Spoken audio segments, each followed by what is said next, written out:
ko mga guys na tinanim. Ayan. Mga kamote mga guys. November ko yan mga guys tinanim.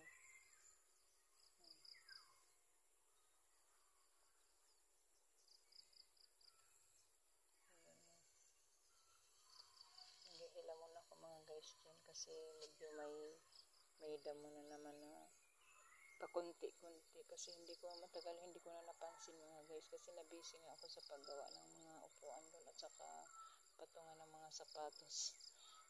Kawayan lang yung aking ginagamit ng mga materialis doon at saka kahoy. Ayan. Marami namang kahoy sa amin mga guys kaya yun ang ginagawa ko kasi boring kasi pag wala tayong ginagawa.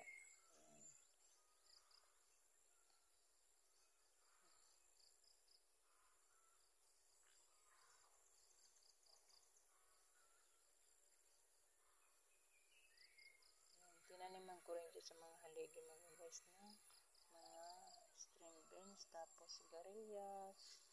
Yan. Yan. Pagapang pa lang yan mga guys. Yan.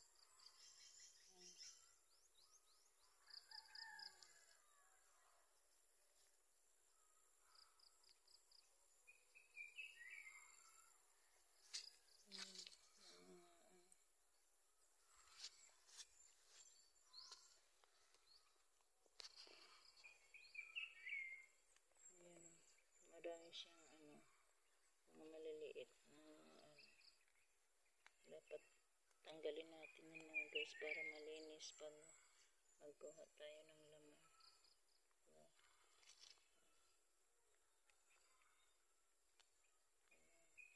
Buti nga tuwing madaling araw nag-uulan-ulan.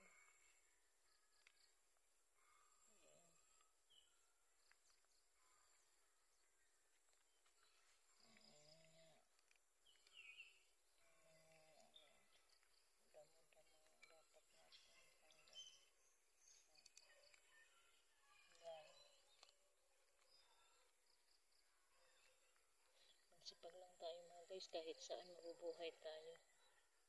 Diba? Gagawa tayo ng paraan kahit saan tayo pumunta. Pag masipag tayo, hindi tayo magugutom.